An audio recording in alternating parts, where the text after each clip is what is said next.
Bonjour mesdames et messieurs et bienvenue à vous dans votre émission Ma famille, ma vie. Je suis ravie de vous retrouver. Aujourd'hui on est le lundi 21 octobre 2024. On est en direct avec vous sur Canal Algérie jusqu'à 11h30. Et aujourd'hui dans votre émission Ma famille, ma vie, on va parler d'Octobre Rose et le thème exact est le suivant. Octobre Rose, l'allaitement au cœur de la prévention.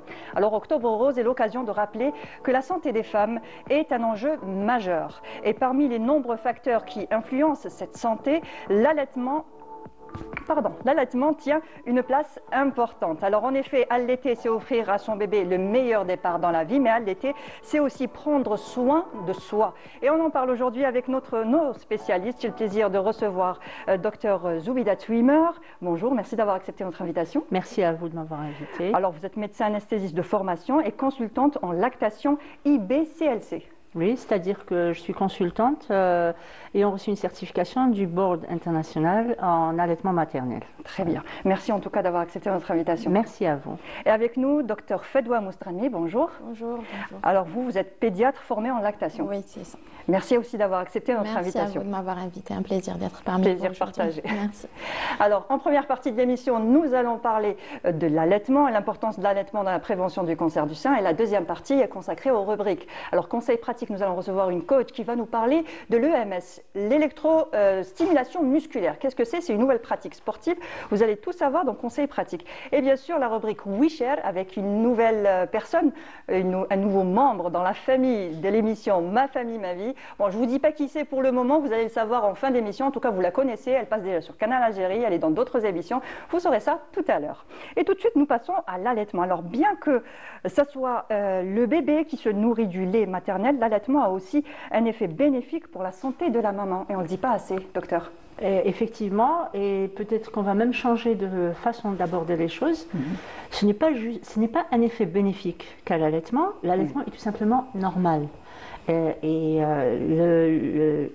qu'on devrait dire et ce qu'on pourrait dire, ça serait plutôt que le non-allaitement aurait des conséquences sur la santé de la mère. À chaque fois qu'on s'écarte de la norme et de la nature, on en subit les conséquences. Le problème, c'est que quand on voit le pourcentage du non-allaitement, on se rend compte, c'est-à-dire que ça a pris tellement d'ampleur que ça s'est presque de nos esprits imposé comme norme et qu'on voit l'allaitement comme un plus qu'on pourrait apporter à la santé. Or, c'est le contraire. C'est juste que c'est normal et que si on s'en écarte, il y a des conséquences. Exactement. Voilà. Et les conséquences, il y a eu des études aussi qui ont été faites récemment sur les femmes allaitantes et les femmes non allaitantes. Et c'est pas si récent que ça. Ça fait des décennies qu'on le sait. Il y a des conséquences du non-allaitement. C'est étudié. On a des chiffres. Pour chaque 12 mois d'allaitement, on gagne 4% de prévention du cancer du sein. Donc si on fait le calcul sur une maman qui aurait 3 enfants par exemple, qui allaiterait chaque enfant 2 années, elle serait à 24% de risque en moins de cancer du sein, ce qui s'additionne à 7% de risque en moins pour chaque grossesse. C'est énorme, c'est-à-dire que si une femme vit sa vie de maman normale, elle aurait beaucoup moins de risques d'avoir un cancer du sein, et pas que. Exactement, il y a plusieurs autres maladies aussi, cancer du sein, de l'ovaire.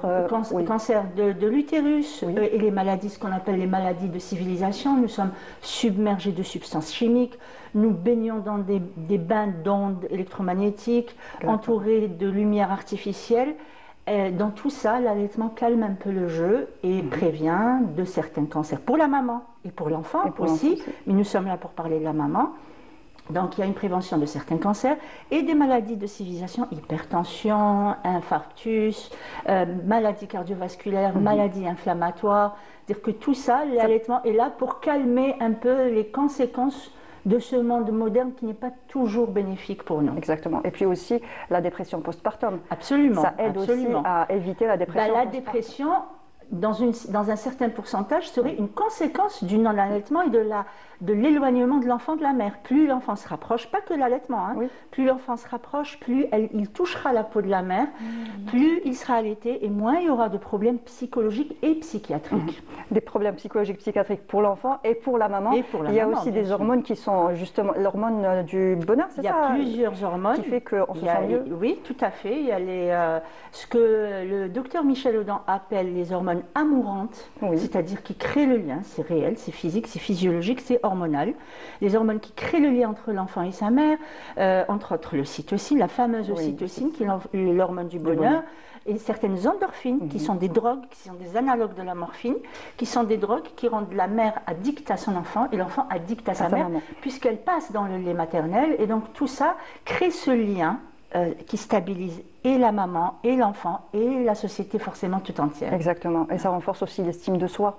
Quelque part, parce qu'une maman qui réussit, qui arrive à faire son allaitement comme elle voudrait le faire, sans être jugée, sans être pointée du doigt ou quoi que ce soit d'autre, en l'aidant justement, ça renforce l'estime de soi qu'elle a, enfin l'estime qu'elle a pour elle-même et ce qu'elle est en train de donner à son enfant aussi. C'est très important ce que vous êtes en train de dire.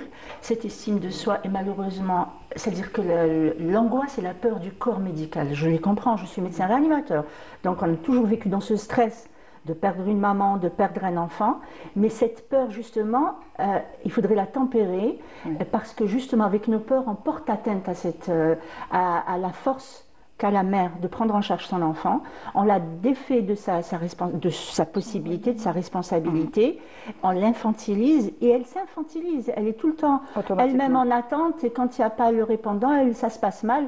Donc c'est très important justement de travailler sur cette estime de soi déjà pendant la grossesse, de rappeler à la mère que si elle porte cet enfant, si elle mène cette grossesse à terme, si elle met au monde cet enfant, c'est qu'elle est capable aussi de le prendre en charge, de l'allaiter, et c'est des conséquences qui vont avoir cours sur toute la vie de la mère en tant que mère et de l'enfant. Exactement. Alors côté mère justement, est-ce que les mamans aujourd'hui, pendant vos observations, enfin pendant vos consultations, est-ce que vous observez que les mamans reviennent un peu à l'allaitement ces derniers temps ou pas du tout? Oui, on observe justement un retour à l'allaitement ces dernières années. Pour parler des pratiques actuelles de l'allaitement, il faut connaître un tout petit peu l'histoire de l'allaitement. Il faut savoir que le biberon comme contenant et le lait industriel comme contenu ont jeté leur ombre sur l'allaitement maternel durant tout un siècle, le XXe siècle dernier. Et donc, on est en train de vivre avec les conséquences de ça. Donc actuellement, les mamans, elles ont un tout petit peu de mal à allaiter leur bébé, les mamans qui souhaitent allaiter leur bébé. Donc on est gentiment en train de travailler sur ça et il y a une prise de conscience qu'on est en train de constater dans nos consultations, effectivement. Dans vos consultations, elles vous posent quoi comme question? Est-ce que je peux allaiter? Est-ce que ça va bien se passer? Vous les rassurez? C'est des questions basiques. Oui. Est-ce que je peux allaiter mon bébé? Est-ce que je suis en capacité de donner à mon bébé suffisamment de lait pour le faire grandir, pour le faire... On a eu justement tellement d'idées reçues sur le lait de mère qui n'est pas suffisamment riche pour pouvoir l'enfant. Alors l'enfant, il se réveille la nuit parce qu'il mèche-bêche. Bon, on va le dire directement. Oui, mèche-bêche parce que c'est pour ça qu'il se réveille la nuit. Ton enfant ne prend pas de poids parce que ton lait n'est pas suffisamment riche. Ton enfant pleure tout le temps parce que ton lait n'est pas suffisamment bon pour lui. Alors que les mamans, elles se retrouvent avec toutes ces idées et puis on leur présente un biberon. Avec ce biberon, il va faire ses nuits rapidement, il va prendre du poids et il sera en bonne santé. Alors que c'est tout à fait le contraire. C'est tout à fait ça, comme vous le disiez tout à l'heure, c'est l'estime de soi et ça se reflète sur le lait.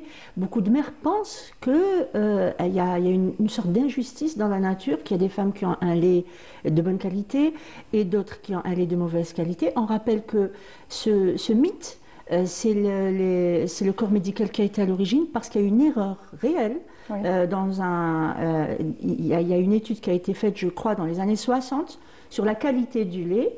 Et l'étude a donné comme résultat qu'il y avait des laits qui n'étaient pas riches en gras, riches en nutriments, et des laits qui étaient plus riches que d'autres. Et l'erreur était dans le fait qu'on ne connaît pas l'allaitement et qu'on ne connaissait tout simplement pas le lait de début de tétée, le lait de fin de tétée. Donc le prélèvement a été fait chez certaines mamans sur du lait de début de tétée, chez d'autres sur du lait de fin de tétée.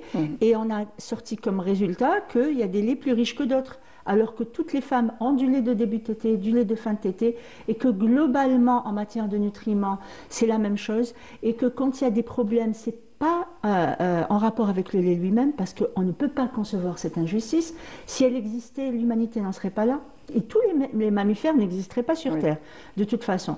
Donc cette idée fausse qui est alimentée aussi, il faut dire une chose, par le marketing. On ne va pas aller trop profondément dans la question, mais si un siècle et demi a suffi pour véhiculer toutes ces idées fausses, c'est qu'il y a du marketing derrière. C'est une réalité. Il faut rappeler qu'il y a un code international de commercialisation des substituts de lait maternel, que l'Algérie a ratifié ce code, que les lois du code existent dans les lois algériennes. Et je rappelle qu'une loi de 2018 en Algérie interdit la publicité du lait artificiel pour essayer de travailler sur la vraie cause du problème qui est le marketing. Exactement. Toutes ces idées fausses sont véhiculées justement par... et malheureusement, ces idées fausses ne sont pas uniquement chez les mères. Elles sont également chez certains membres du corps médical. Et on espère que ça va s'améliorer avec la prise de conscience, comme a dit Dr Mstrami, des mamans, et aussi du corps médical. Donc il faut s'informer soi-même et informer les mamans avec une information juste. D'accord. C'est ce que vous êtes en train de faire justement. Vous vous êtes formé chez Dr Tumeur, vous êtes en train de former aussi. Oui, j'ai créé une formation en lactation humaine destinée au corps médical. Et c'est une formation justement qui prépare à la certification internationale. Mais pas que, on n'est pas obligé d'avoir cette certification. On peut juste se former, s'informer. C'est une formation qualifiante et non certifiante de toute façon. Mais elle rend éligible à l'examen international. Et je suis très heureuse de voir qu'il y a un bon nombre du membre du corps médical qui sont intéressés, passionnés par la question. Et j'espère qu'eux-mêmes vont créer aussi des formations et que ça va s'amplifier. Alors, petite question, est-ce que c'est corps médical, est-ce qu'il est principalement féminin ou masculin? Féminin, 100%. Voilà. Il y a eu quelques pédiatres masculins qui ont émis des intérêts, mais c'est féminin, je comprends, hein, je conçois. Je conçois que ce soit féminin. Effectivement, c'est un monde, il faut dire ce qu'il en est, qui appartient aux femmes, et que les femmes sont plus à l'aise avec des femmes, notamment dans notre société. Exactement. Et c'est très bien, de toute façon. Il y a des sages-femmes, il y a des médecins, il y a des infirmières, il y a des puéricultrices. C'est très intéressant. Personnelle qui nous... Justement, j'allais revenir sur votre expérience. Justement, je voulais vous poser la question en tant que pédiatre. Est-ce qu'avant de faire la formation, vous vous intéressiez déjà à l'allaitement? Est-ce que vous conseillez déjà avant? Et qu'est-ce que vous avez appris au juste dans cette formation que vous ne saviez pas déjà? Je pense que c'est tout le monde qui conseille l'allaitement et qui préconise l'allaitement. Il n'y a pas de professionnel de santé qui est contre l'allaitement. Mais est-ce qu'on a les vraies informations, les informations justes à véhiculer aux mamans? C'est-à-dire, est-ce qu'on peut les soutenir réellement dans leur projet d'allaitement? Et donc, c'est ce qu'on est en train de faire avec Dr Touimer. Très bien. Alors, quels sont les faux pas en général, les premiers faux pas que font toutes les mamans quand elles commencent l'allaitement? En général, qu'est-ce qui revient le plus? Je pense qu'il faut se préparer déjà psychologiquement et physiquement à allaiter. Psychologiquement surtout, il faut s'informer, il faut lire, il faut avoir les bonnes informations. Après, il ne faut pas du tout être séparé de son enfant. Première des choses à faire. Je pense que justement, le premier faux pas, je ne lance pas la pierre aux mamans, réellement. C'est-à-dire que c'est vrai qu'il faudrait peut-être 10 émissions comme celle-là pour déterminer les responsabilités. Le premier faux pas, ce n'est pas les mères qui les font de façon générale. C'est la prise en charge de la naissance. Et c'est ça qu'il faudrait. Je pense que c'est la puériculture, c'est toute la puériculture qui va à l'encontre tout à fait, c'est le péripartum. De la réussite de l'allaitement. En tant que médecin, on est là, on a peur. Pour la mère, on a peur pour l'enfant. Et dans cette peur-là, on oublie que c'est une dyade, qu'il faut qu'il soit proche et que le plus important, c'est-à-dire que si on met un enfant sur sa mère au moment où il est né, le fameux peau à peau, il fait des miracles. Il fait des miracles. C'est-à-dire que vraiment, c'est la clé. On met l'enfant sur la mère et on laisse la mère avec l'enfant et elle saura se débrouiller parce que l'instinct est là. Et c'est écrit dans ses gènes et dans son corps. Et si on perturbe, c'est ça le problème. On a tous, par exemple, excusez-moi de faire l'analogie, avec les chats, tout le monde respecte la naissance des chatons. Alors, on ne touche pas aux chatons, attention, mais les êtres humains, oui. Parce que la chatte va tuer ses enfants si on les touche. Et quelque part, c'est presque aussi grave avec l'humain. Juste que, bien sûr, comme on est des êtres humains, elle ne va pas s'en prendre directement à son enfant, mais il y a cette anomalie de toucher et de séparer l'enfant de sa mère. C'est la clé.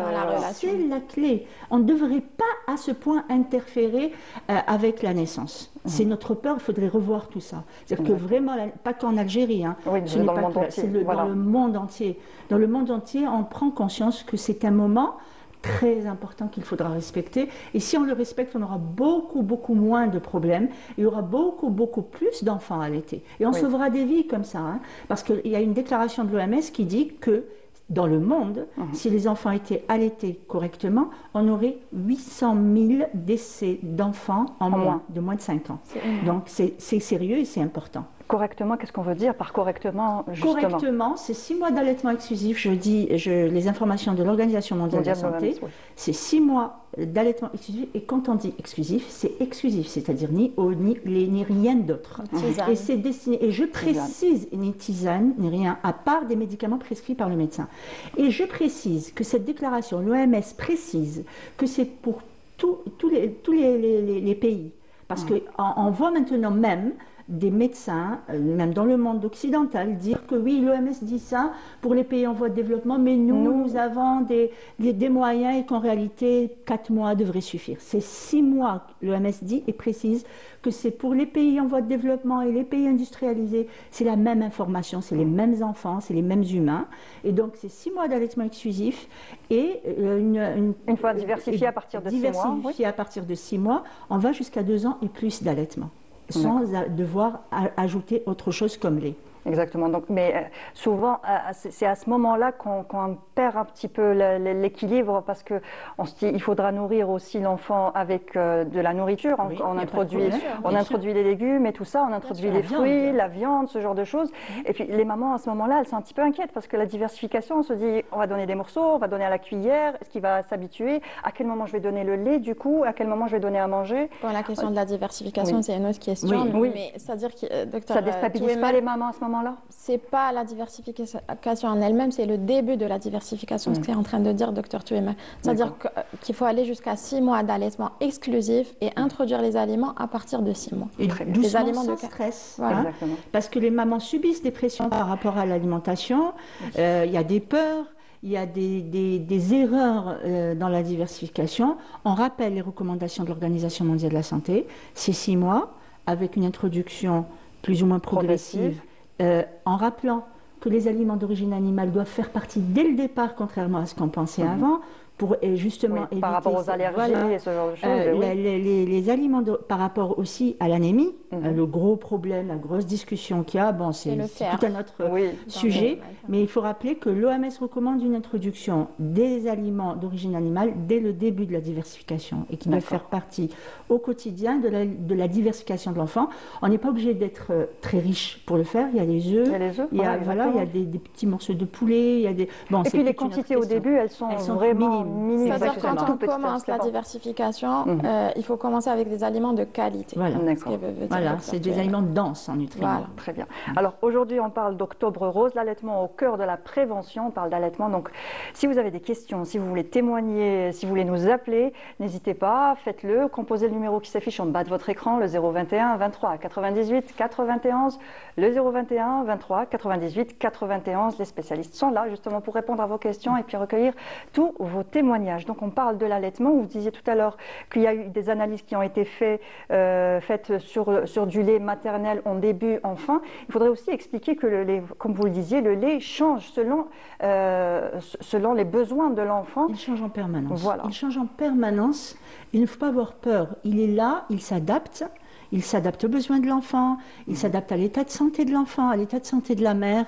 On peut le rappeler, c'est l'occasion de montrer cette intelligence de la nature, subhanallah, que le lait, on a par exemple le lait préterme, qui est destiné quand une maman a un enfant prématuré, ça va être un lait spécial prématuré. C'est un aliment miracle, le lait maternel pour les prématurés, adapté aux besoins spécifiques de cette catégorie. Ils ont encore plus besoin, c'est que tous les enfants ont besoin, mais et c'est malheureusement dans cette situation critique où on laisse l'allaitement en marge. Exactement. Souvent, surtout pour un prématuré, on se dit couveuse, on ne touche pas, on fait attention à ce genre de choses. Alors que, comme on a eu pendant 15 ans l'unité de soins kangourou qui n'existe plus malheureusement à l'hôpital Mustapha en néonatologie, où on pouvait voir ce miracle sous les yeux, sans trop d'intervention, ces enfants, où il y avait quasi pas de mortalité, quasi pas d'infection néonatale, où les mamans prenaient en charge à 100% leur nouveau-né en peau à peau. Peau à peau. Il n'y avait même pas de lit pour bébé. Les lits ont été enlevés justement pour que l'enfant reste 24 heures sur 24. Avec la maman. Avec la maman. Et envoyer des miracles. Oui, c'est vrai. Et donc, il y a les prétermes, il y a le colostrum qui est de l'or liquide réellement, qui contient toute la protection de l'enfant qui va durer très très longtemps. Puis le lait va s'adapter dans la journée, sur le plan hormonal. On a certaines hormones qu'on retrouve le matin, comme le cortisol, qui va aider l'enfant à se réveiller. Le soir, on a un lait qui contient de la mélatonine. Mais il ne faut pas croire que il faut absolument du lait du matin le matin, du lait du soir. Non, c'est quelque chose qui va travailler sur le long cours pour que l'enfant reconnaisse le jour et reconnaisse la nuit, entre autres avec le lait maternel, avec l'allaitement et avec les lumières, et avec l'ambiance qu'il y a autour. Il y a le fait, quand la maman a une maladie virale, par exemple, elle va donner des anticorps de cette maladie à l'enfant pour le protéger contre cette maladie, même s'il l'attrape, ça sera moins grave. Et puis même quand l'enfant lui-même est malade et que la mère n'est pas malade, le contact de la salive de l'enfant avec la muqueuse mammaire va faire que le sein va fabriquer des anticorps qui vont aider l'enfant à se remettre de la maladie sans même que la mère ne soit malade. Et le lait va changer tout au long de la vie de l'enfant. Quand l'enfant sera plus ou moins grand et qu'il sera à l'âge du sevrage et qu'il va diminuer les tétés, il y aura plus d'anticorps pour maintenir cette protection malgré cette...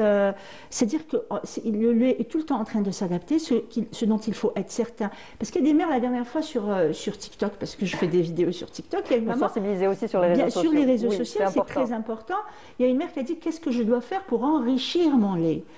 Vous imaginez si on avait ce pouvoir sur notre lait, ça serait catastrophique. C'est-à-dire que si on pouvait, comme une recette de cuisine, je dois ajouter un peu ça pour qu'il y ait ça. Non, nous n'avons pas ce pouvoir. La qualité, la qualité du lait, la meilleure qualité qui soit chez toutes les mères.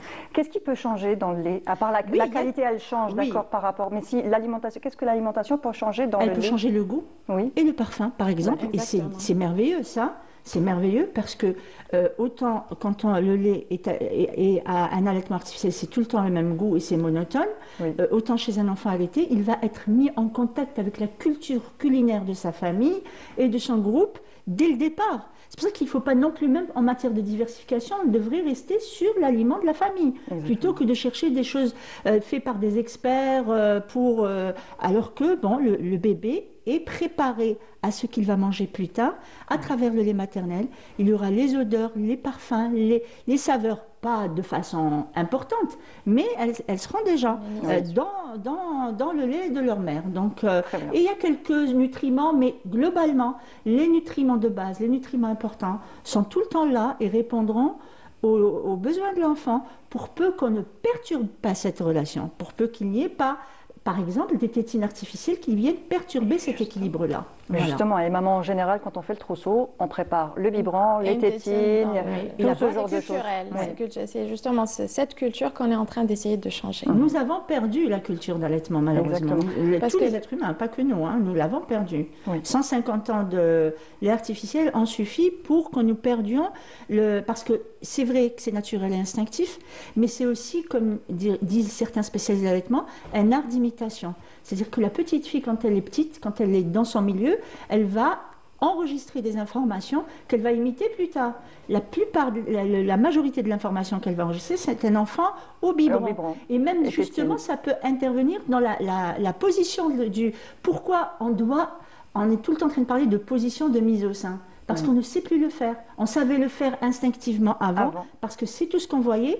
Maintenant, les petites filles voient des bébés au biberon. Et ce n'est pas du tout la position qu'il faut. Et quand elle-même sera assez grande pour avoir un enfant et qu'elle aura un enfant, elle tiendra l'enfant dans cette position-là. Et ce n'est pas la bonne position pour allaiter. Donc, on est obligé de réapprendre et de revenir vers les bases de l'allaitement. Les bases de l'allaitement. Et on le voit dans les films, mais il faut dire que c'est une fiction. Tous les allaitements, il y a des allaitements, alhamdoulilah, qui se passent bien dès le premier jour, mais en général, ce n'est pas aussi simple quand on le voit. Voilà. C'est pas rose, c'est pas... Voilà, il faut que ça envahisse l'univers visuel. Exactement. Les programmes, par exemple, contre le tabac, ont fait du bon travail. Parce que autant nous, moi je suis des années 70 et on voyait facilement des gens fumer dans les films, on ne les voit plus parce qu'il y a eu un travail. On devrait faire la même chose pour l'allaitement. On devrait faire la même chose pour l'allaitement. À la télé, sur les réseaux sociaux et à l'école. Parce qu'on voit des biberons dans les livres scolaires, c'est ça.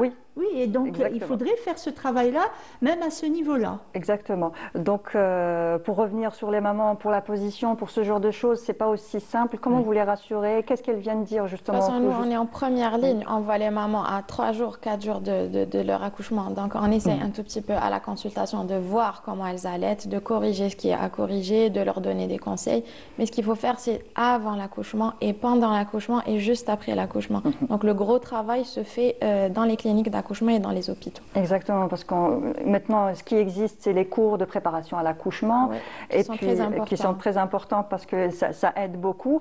Mais on devrait, avec ces cours de préparation à la naissance, on devrait avoir des cours de préparation à l'allaitement. Ils en font partie intégrante, bien sûr. Exactement. Dans les PMI, aujourd'hui, on devrait avoir des personnes qui nous conseillent et qui nous disent, voilà, l'allaitement, alors viens, je t'explique comment que ça se passe. C'est pas aussi simple qu'on le voit dans les films. Il faudrait former les puéricultrices, les sages-femmes, les pédiatres, les gynécologues. C'est tout le monde qui est concerné, c'est tout le personnel de santé et toute la société civile et tout le monde. Oui, tout le monde, exactement. Alors, je voulais justement vous poser les 2 dernières questions parce qu'on est pratiquement à la fin de cette partie.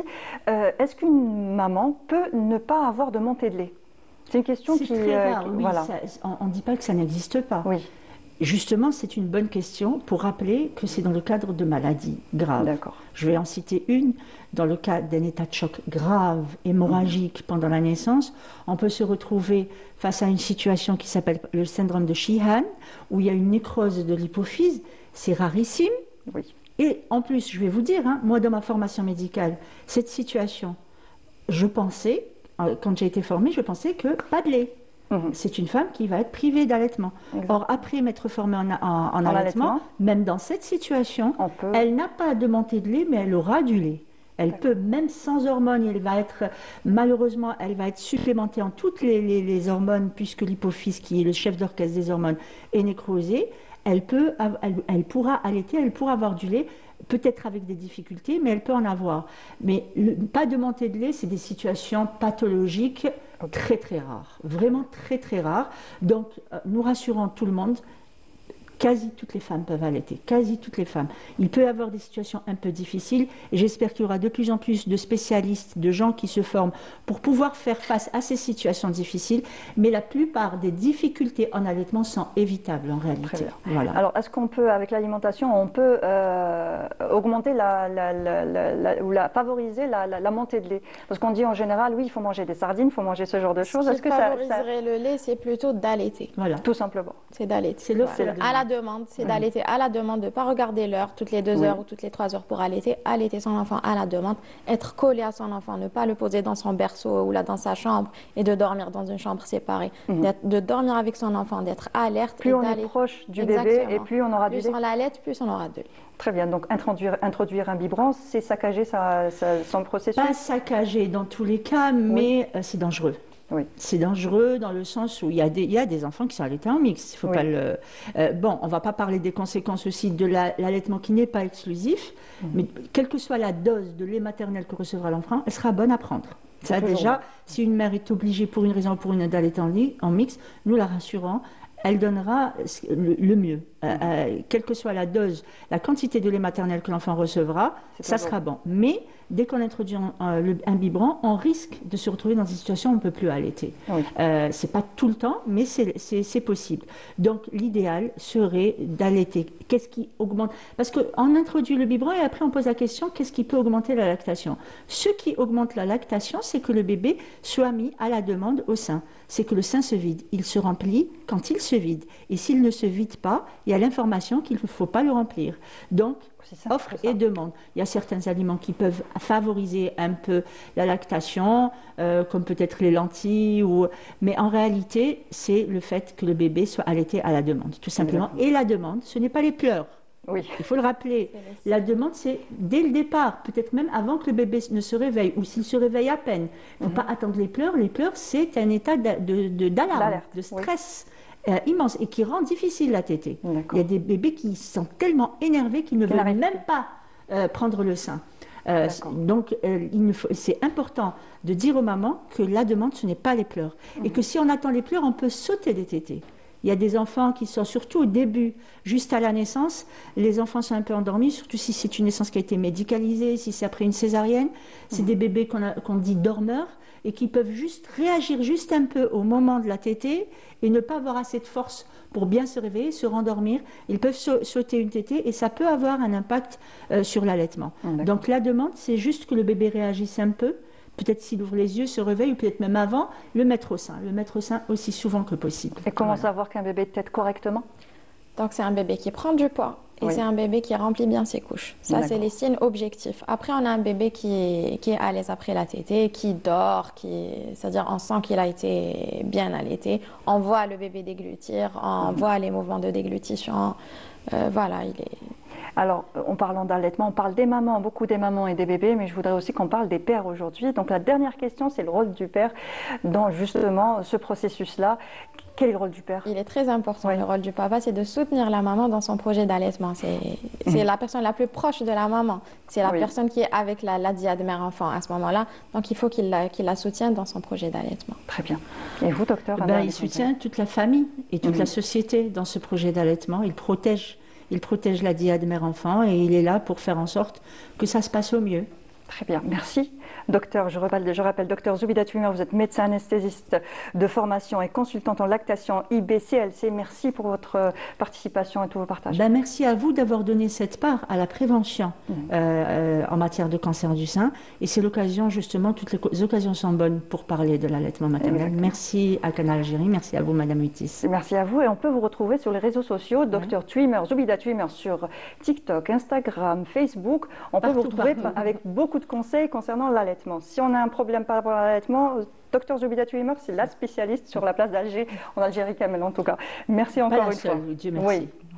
Avec nous aussi docteur Fedwa Mostrami, vous êtes pédiatre formé en lactation. Merci encore pour votre participation. Merci à vous pour l'invitation et j'espère qu'il y aura d'autres émissions consacrées et dédiées à l'allaitement parce que c'est très important d'en parler et de sensibiliser par rapport à ça. Ça sera fait, Inch'Allah. Merci encore. Merci. Et tout de suite, nous allons parler de Zen Attitude. Je vous propose un reportage sur le yoga fly. Est-ce que vous savez ce que c'est que le yoga fly? Le yoga, oui, le fly, le volet. Les deux, non. C'est les deux, voilà. C'est faire du yoga aérien. Voilà, du yoga aérien pour se détendre et être zen. C'est un reportage de Bedia Amrani et on se retrouve tout de suite après pour la deuxième partie de l'émission.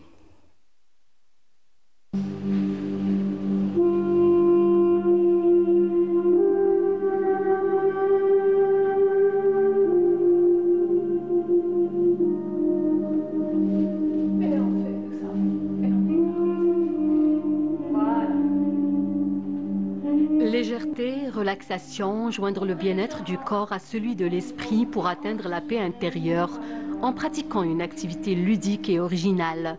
Le air yoga ou flying yoga débarque en Algérie. Ce sport nous vient directement des États-Unis où il s'est développé à partir des années 2000. Il s'agit simplement de yoga classique mais suspendu dans les airs à l'aide d'une balançoire.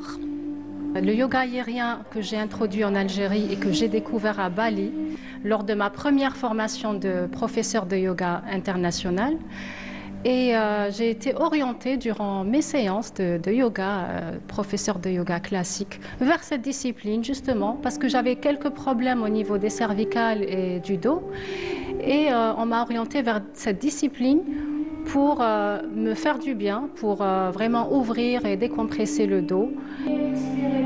Le air yoga permet au yogi de se libérer naturellement de la pression que la pesanteur induit sur son corps pour un soulagement des cervicales, l'amélioration de la posture et plus de souplesse avec la libération des tensions accumulées toute la journée.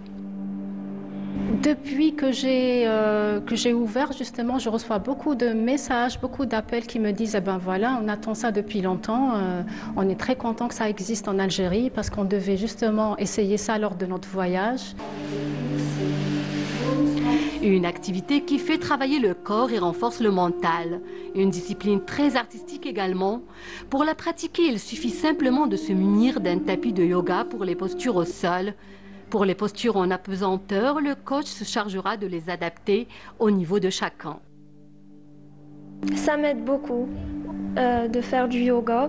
I think it's a very therapeutic activity and and it helps me connect better to my inner self. Ça m'a appris à lâcher prise puisque je suis une personne qui aime contrôler tout dans sa vie et ça m'a vraiment aidé à lâcher prise et je suis vraiment très heureuse de faire ça et très contente. Je prends ces cours parce que c'est un véritable bien-être, aussi bien intérieur que même extérieur, ça se verra plus tard du reste. Au quotidien, j'ai besoin de déstresser et franchement, le yoga aérien est une très belle découverte, que ce soit sur le plan physique ou aussi sur le plan mental, un réel dépassement de soi. Une expérience unique à tenter même une seule fois dans sa vie. Libérez votre énergie et laissez-vous emporter. Le yoga aérien vous permettra de recueillir l'instant présent sans chercher à le maîtriser. Bravo. Ah ouais, ça donne envie d'essayer. En tout cas, j'aimerais bien essayer. Et on va demander à nos invités s'ils veulent bien essayer. Alors, avec nous sur le plateau, Madame Lamia Gouigueh, bonjour. Enchantée, bonjour. Merci pour l'invitation. Merci à vous d'avoir accepté. Alors, vous êtes gérante d'un centre où on fait de l'EMS, électro-stimulation musculaire. On va en savoir un petit peu plus dans un petit moment. Donc, vous allez nous expliquer cette nouvelle façon de faire du sport. Avec plaisir. Du renforcement musculaire, c'est ça? C'est ça. Très bien. Merci en tout cas pour avoir accepté notre invitation. Merci à vous. Et avec nous, bien sûr, Soumya Zerouali, bienvenue à toi. Merci. La famille. Merci beaucoup. Quel plaisir de me retrouver sur le même plateau avec toi, Mounia. Ça fait longtemps. Un plaisir. Oui, ça fait longtemps qu'on n'est pas passé ensemble. Oui. Mais je te regarde souvent dans ton émission. Moi aussi, je te suis. Et maintenant, je suis l'émission et ben là, je fais partie de l'équipe et c'est tant mieux. Je suis très contente. Voilà. Tu seras avec nous 2 fois par semaine pour la rubrique We Share. C'est ça, lundi et mercredi. Voilà, tu viendras partager des informations avec nous et ça dépendra de l'actualité. Donc aujourd'hui, c'est Octobre Rose. Et ce sont les rendez-vous importants par rapport à Octobre Rose, justement. Voilà, ça marche. Alors le Yoga Fly, est-ce que ça vous intéresse ou pas? Ah, moi je suis tentée, hein. J'en ai entendu parler il y a quelques jours à peine et... Ça donne envie, rien que les images, oui. Oui, ça donne vraiment envie. Ça se voit que c'est une pratique qui va nous détendre, qui va nous relaxer et vider un petit peu la tête. Ouais, vider la tête et les tensions. Moi, je viens de découvrir et ça te dit? Oui, ça m'aimerait bien, oui. On y va ensemble. On y va, on prend rendez-vous ensemble, allez. Alors, on commence tout d'abord par conseils pratiques, sport, tout de suite.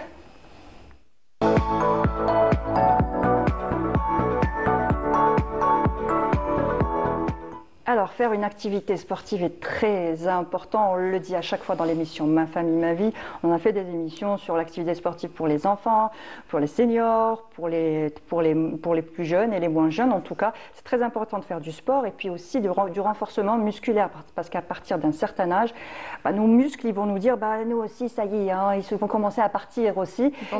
Ils vont nous lâcher. Et quand les muscles lâchent, c'est l'immunité qui lâche, c'est la santé qui peut... de chute. Exactement, les risques de chute, pas mal aussi d'autres risques. Donc le renforcement musculaire est très important. Plus on prend de l'âge, plus il est important de faire du renforcement musculaire. Il y a un risque de blessure aussi. Hein. Oui, il y a un risque de blessure, risque de chute, surtout pour les seniors. Il y a une fonte musculaire qui se fait à partir de 35 ans, 40 ans, malheureusement. Et ça va se dégrader graduellement au fil des années. Voilà. Donc, il faut faire du renforcement musculaire. C'est pas toujours évident de se lancer dans le renforcement musculaire. Ça fait mal, il y a des courbatures et ça prend du temps pour former un muscle. Ça prend beaucoup de temps et c'est beaucoup de séances aussi. Et donc, c'est prenant aussi. D'où justement l'électrostimulation. En abréviation, c'est EMS. Alors, qu'est-ce que c'est au juste? Alors, l'idée, c'est de faire 4 heures de sport en 20 minutes, justement. Ça va nous permettre de gagner beaucoup de temps pour les personnes qui n'ont pas le temps ou pour les personnes qui veulent juste avoir des objectifs rapidement. Donc, c'est une séance qui dure que 20 minutes. Ça combine renforcement, il y a aussi du cardio aussi. Il y a une partie relaxation pour détendre le muscle justement après la séance. Donc, c'est une séance complète qui va atteindre tous les muscles du corps en profondeur. Et donc en 20 minutes, on fait une séance de 4 heures en 20 minutes. C'est quelque chose. Bon, en général, 20 minutes, c'est le temps d'échauffement qu'on a en salle. Ah non, on ne s'échauffe même pas. C'est le temps de... Voilà. C'est là où on commence à se dire, ça va être dur aujourd'hui. C'est ça. Est-ce que ça nous permet, excuse-moi si tu permets, Mounia, est-ce que ça nous permet de maigrir, justement? Oui. Alors, là, c'est la grande question. Ça affine la silhouette, ça fait fondre le gras qu'on a dans le corps et ça nous fait prendre du muscle, mais pas avec du volume. Avec du volume, c'est une autre pratique. Enfin, on peut le faire, mais c'est différent de ce qu'on fait en général quand on cible, quand on veut maigrir. Il faut savoir que justement, ça a été pas découvert, mais ça a été vulgarisé et c'est devenu une pratique sportive parce que initialement ça a été utilisé dans le cadre pour les sportifs dans le cadre de la récupération en cas de blessure. Les sportifs de haut niveau, chez les kinés, les ostéopathes. Ils ont remarqué justement que ces personnes-là s'affinaient, qu'ils séchaient et que leurs muscles se développaient d'une manière très rapide. Et c'est quand ils ont remarqué ça qu'ils se sont mis et qu'ils l'ont rendu une pratique sportive. Ils l'ont adopté, voilà, pour tout le monde. C'est une sorte de rééducation finalement. Alors non, au départ, c'était que pour ça justement, pour la récupération, la rééducation, pour récupérer des blessures. Mais ensuite, ça a été modifié, ça a été adapté aux besoins de tout le monde et c'est devenu une pratique sportive à part entière. L'appétit vient en mangeant. Exactement. Oui. Donc comment se passe une séance quand on arrive chez vous? Comment que ça se passe? Alors d'abord, on doit faire le point sur chaque personne, sur des problèmes de santé. Il faut savoir qu'il y a des contre-indications, on va y revenir ensuite. Donc on commence par faire le point sur les objectifs de la personne. On va prendre ces mesures, on va la peser pour justement la comparer quelques séances plus tard pour voir son évolution. On va enfiler une tenue qu'on va remettre justement nous-mêmes aux personnes. C'est un shorty et un t-shirt spécial. Ensuite, on va enfiler la combinaison. La combinaison c'est un gilet avec des ceintures qui sont truffées d'électrodes. Alors, les électrodes, c'est au niveau de la poitrine, des pectoraux, des abdos, du haut du dos, des lombaires, des dorsaux, des cuisses, fessiers et des bras. C'est général. Donc, c'est tout le corps. Sauf les mollets. Les mollets, si, ils vont travailler par extension. Oui, ils vont travailler par extension. Donc la cuisse, ça descend jusqu'au mollet. Et on va travailler tous ces groupes musculaires, les 8 groupes musculaires que je viens de citer, simultanément. Donc pas besoin de passer d'un appareil à un autre comme dans une salle de sport. C'est simultané où on va toucher tous ces groupes musculaires. C'est un sport complet. C'est un sport complet. Donc on ne va pas faire que les abdos, ensuite faire les pectoraux, ensuite faire les cuisses. Donc c'est tout en même temps. On pourra toutefois cibler. Certaines personnes viennent et nous disent non, moi mon problème c'est que le ventre. On va faire un peu le corps en entier pour un peu renforcer, mais ensuite on va passer beaucoup de temps sur le ventre. D'autres nous disent non, moi c'est les cuisses. Certains hommes préfèrent travailler les bras et les pectoraux. Donc on va un petit peu cibler, c'est une séance qui se fait pratiquement en solo à 2 personnes. Donc le coach peut vraiment se concentrer avec chaque personne et l'objectif de chaque personne. Pardon Mounia, c'est le sport idéal pour les feignants. J'ai anticipé croyez-moi, c'est pas si feignant que ça, hein, c'est dur une séance. Je lis dans ses pensées. Ah non, on transpire, on est fatigué, on subit des courbatures très intenses après la séance. J'allais vous poser une question, est-ce qu'on met les électrodes et puis on laisse travailler ou est-ce qu'on fait ces mouvements aussi en même temps? On va faire des mouvements comme dans une salle de gym, mais c'est rapide parce que c'est en alternance 4 secondes où on doit faire le mouvement, 4 secondes on récupère, 4 secondes on doit faire. C'est vraiment court. Hein. C'est très court. On doit rester concentré, le coach est formé, il vous explique tout pendant la séance, il vous guide, il vous oriente, il vous dit quand est-ce qu'il faut faire, quand est-ce qu'il faut s'arrêter.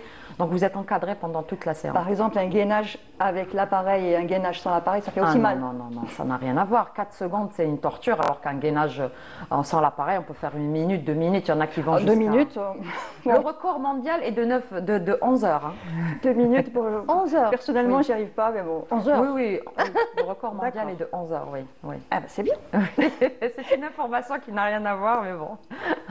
Alors, pour qui est contre-indiquée cette pratique, justement? Alors oui, il y a en effet des contre-indications, des personnes qui ne peuvent pas le pratiquer, excusez-nous, mais c'est les diabétiques. Parce que pendant la séance, on fait une grande carence calorique. On va jusqu'à 1500 calories en une demi-heure, en 20 minutes. Il y a risque d'hypoglycémie. Absolument. Donc les diabétiques ne peuvent pas pratiquer. Les hypertendus aussi. Les épileptiques.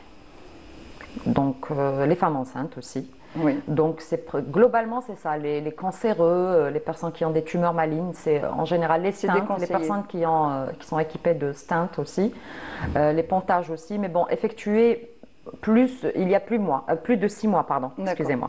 Donc sinon après 6 mois ils peuvent le faire. Généralement c'est surtout ces personnes. On voit des images aussi en même temps, on voit des images de combinaisons, voilà, on voit à peu près ce que c'est. Oui, c'est ça la combi, oui, exactement. Donc 20 minutes, 4 heures en 20 minutes, ça va, moi j'achète. Hein, je prends. Alors on peut faire combien de séances par semaine? Alors, au début, on peut faire une overdose, justement. Ah oui. On ne peut pas solliciter le muscle en profondeur tous les jours, c'est impossible. On ne peut pas faire 4 heures de sport tous les jours, donc c'est la même chose, c'est le même calcul. Au début, on va commencer par une séance par semaine et laisser la fibre musculaire se reposer. Il lui faudra 4 à 5 jours pour récupérer. La récupération est très importante, vous savez, dans le monde du sport et pour l'atteinte des objectifs. Donc, pour éviter de se blesser aussi. Absolument, il ne faut pas surcharger le muscle à un moment donné et ça va être contre-productif. Donc, au début, on va commencer par 1 fois par semaine. Le temps qu'on s'y habitue, au bout de 2 ou 3 semaines, on pourra passer à 2 fois par semaine. Et pour les plus tentés, on pourra aller jusqu'à 3 fois par semaine, les plus pressés, je dirais. Oui.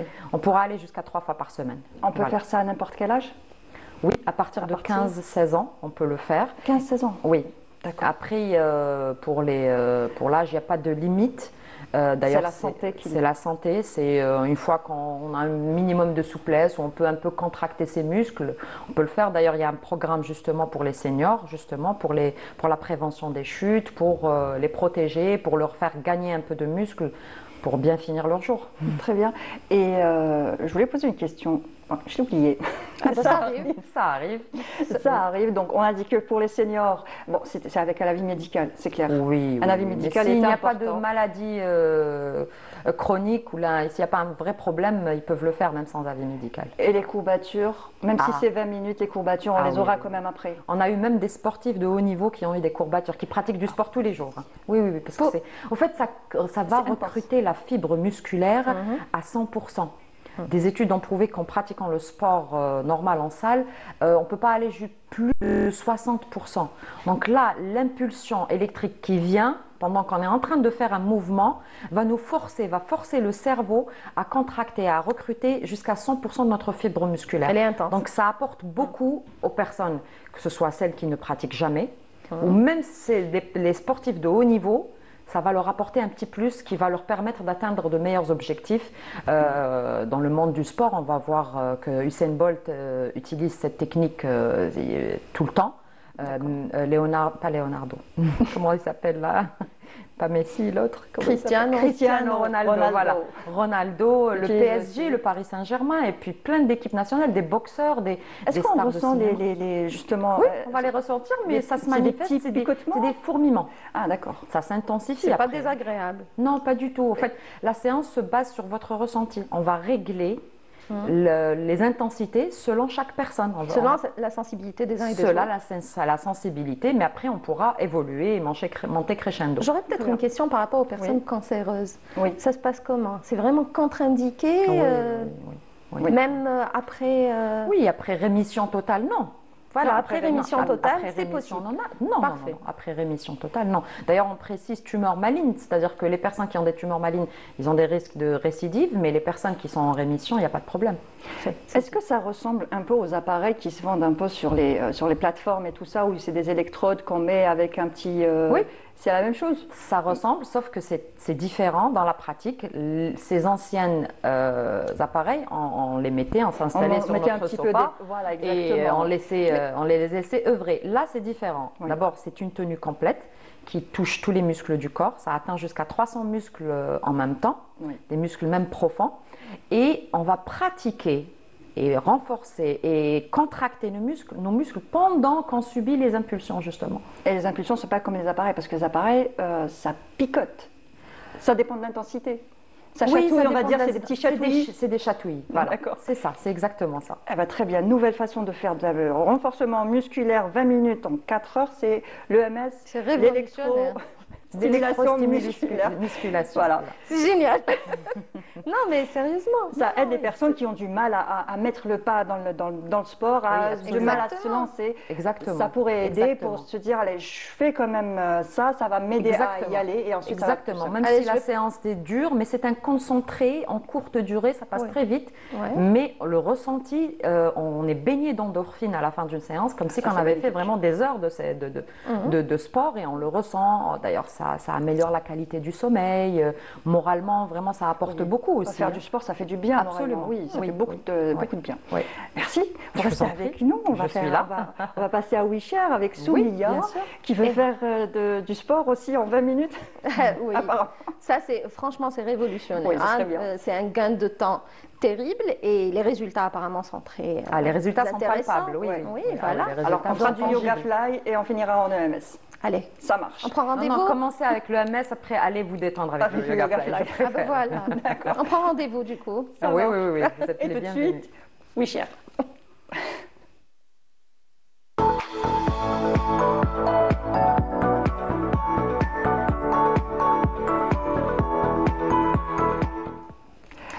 Alors, les rendez-vous importants pour le mois d'octobre rose, Mounia, et nous allons commencer avec ce premier événement organisé par l'Institut national d'études de stratégie globale qui a donc initié la création d'un groupe de réflexion sur le cancer du sein et la stratégie à adopter, surtout quand on sait que l'Algérie compte en moyenne 12 000 nouveaux cas de cancer du sein par an, avec des prévisions alarmantes pour 2025. J'ai la chair de poule pouvant atteindre jusqu'à 25 000 nouveaux cas, d'où l'importance du dépistage, Mounia, surtout que la détection d'un cancer à une phase précoce augmente la chance de réussite du traitement.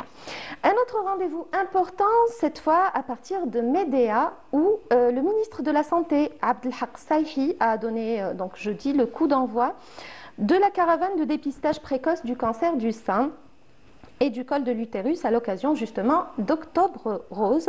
Monsieur Sahi a révélé que pas moins de 11 000 professionnels sont affectés à la lutte anti-cancer, 68 accélérateurs seront réceptionnés dans les mois à venir, ainsi que 25 nouveaux centres anti-cancer qui viendront s'ajouter aux 14 centres déjà opérationnels à travers le pays. Cette caravane de prévention et de dépistage du cancer est composée de 3 cliniques donc mobiles qui vont sillonner un peu dans un premier temps donc les wilayas d'Ain de Fly de Khanchla avant de marquer des haltes dans différentes régions du pays. L'opération sera suivie par le lancement de la première opération de dépistage du cancer du sein par téléradiologie à partir de l'EPH Hakim Saadan de la wilaya de Biskra en collaboration donc avec le centre Pierre et Marie Curie. Cette technique assure donc un dépistage, un diagnostic très fiable. Et samedi dernier, l'association donc Karama Watadamun, en étroite collaboration avec l'association WAFA, ont organisé une journée de sensibilisation pour le dépistage du cancer. Ça s'est fait en collaboration avec Madame donc Khadija Hamdoun. On sera en contact avec elle dans un moment. On sera en direct, je veux dire, avec elle dans un petit moment. Elle est donc poétesse. Elle est également organisatrice d'événements. Le 16 octobre dernier, à Ain Defla, une autre journée de sensibilisation a été organisée par l'association Al-Fajr et vendredi donc 25 octobre prochain, la 4e édition de la randonnée rose Mounia sera lancée au niveau de la forêt de Chaïba à Hammam Rira. Ça te dit? Oui, avec plaisir, bien sûr. On ira, Hammam Rira? On ira, mais oui, bien sûr. Avec plaisir.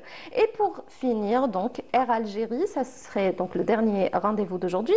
Air Algérie lance une grande campagne de dépistage au profit de ses passagères à bord de ses avions, une initiative inédite qui a débuté le 6 octobre dernier dans le cadre de la sensibilisation et de la lutte donc, contre le cancer du sein. L'opération concerne les voyageuses de plus de 40 ans, titulaires de billets d'avion pour le mois d'octobre et voyageant sur le réseau national. Donc, pendant le vol, on peut faire une consultation. Pendant le vol, c'est bien. Ça occupe le vol correctement au lieu de rester à ne rien faire. Ils ont dû réserver un espace pour ça. Spécial, oui, sûrement. C'est très Ça occupe le vol et ça permet une sensibilisation du grand public. Exactement. Et nous avons par téléphone justement Madame Khadija Hamdoun, donc elle est avec nous? Normalement, elle est avec nous. Bonjour Madame Hamdoun. Bonjour. Comment ça va? Ça va. Bonjour, bienvenue chez moi à travers le téléphone. Bonjour aux invités. Bienvenue. Et à toute l'équipe de Canal Algérie. Merci. Merci beaucoup. Alors, votre événement, donc c'était samedi dernier? C'était samedi dernier, oui, le 19 octobre. Oui.